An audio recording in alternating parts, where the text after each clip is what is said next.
Hey, and welcome to Continuing Divine Will series. I wanted to talk to you about the Divine Will as we've been working with it.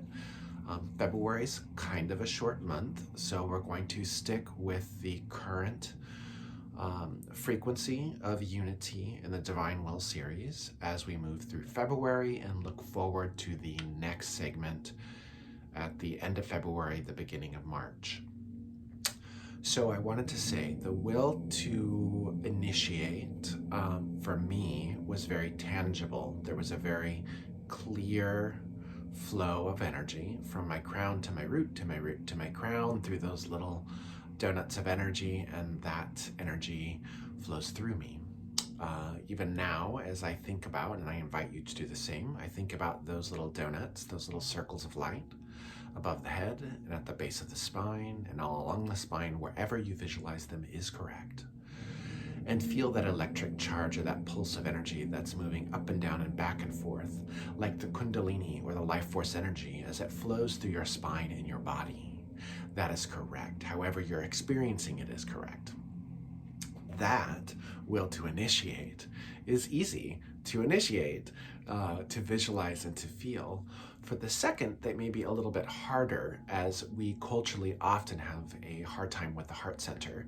I'm not saying that we do, or that you should, or to expect that, but just as a note that we can place a lot of expectation on the heart. When I do sessions with people and we talk about the heart center, or we do work on the heart chakra, or any of the mental, emotional, and psychic vibrations that sort of happen around this area, including memory, expectation, and fear, there's an idea that the heart center is supposed to feel a certain way.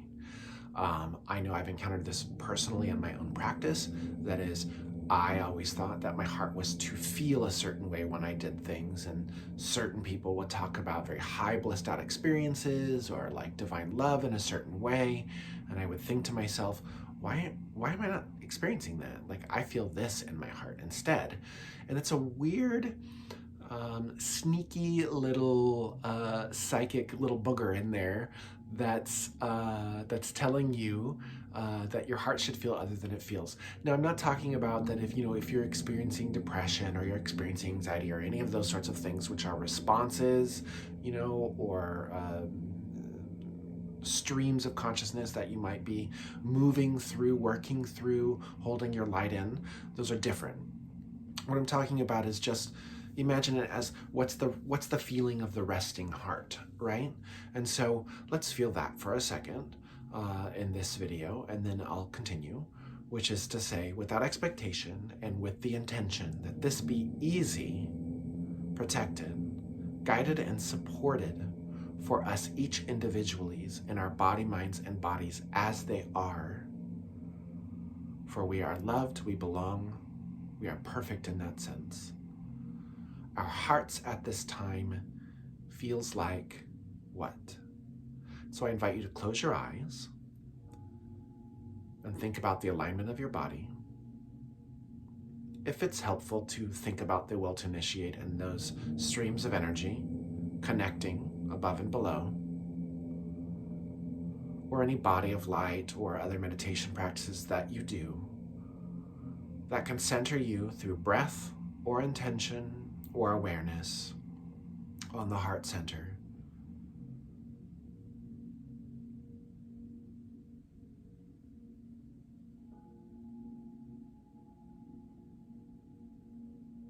And without assigning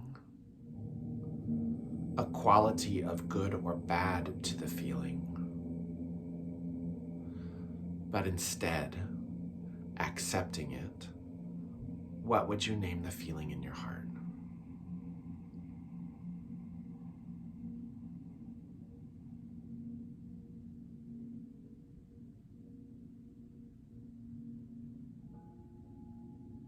And eyes closed, let's think about this for a second, that the will to unify is the will of a great divine being.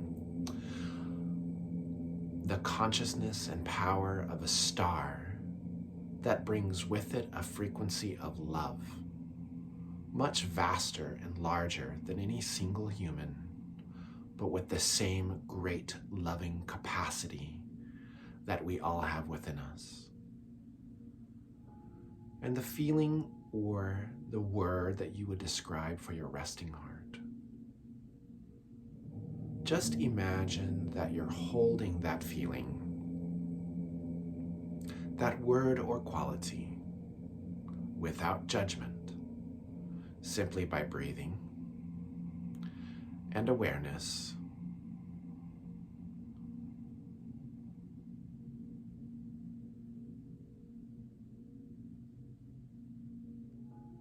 It does not have to be held in any way. It is just that you are holding it.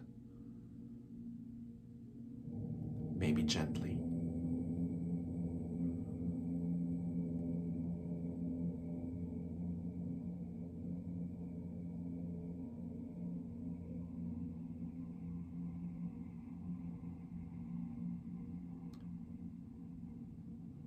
So that we are holding our hearts.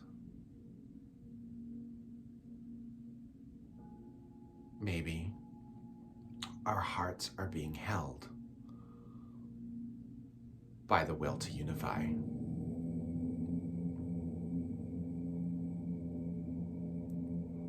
And again, no expectation about what that's supposed to feel like. That if we do feel an emotion that we might assign a moral negative to, just allow yourself to hold it, to accept it, to breathe through it. And that if it's too intense, you can say, not now, not today. I'll return to that. I'll hold it. I'll talk to my therapist. I'll see my friend. I'll go into nature.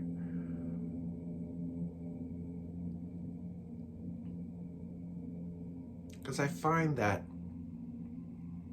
holding, the act of holding without expectation, without assigning a good or bad quality to it, just to hold, is an act of love itself.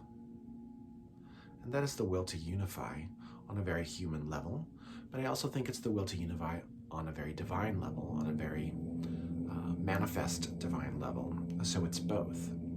When we think about the will to unify and we read through the instruction on it, it's saying to notice when the people who show up, who hold us, appear, and how to celebrate that, and how to be with that, and how to engage it. It also asks us to notice when we feel ourselves less than, when we're having negative self-talk, or when we feel doubt, and to differentiate that place. This is not a judgment, this is discernment when we are not. So my exercise is when you find yourself in the place where you are in doubt, where you feel alone, where you do not feel the space, that is the will to unify, this divine will. Yes, you can return to the meditation. I always invite you to do that.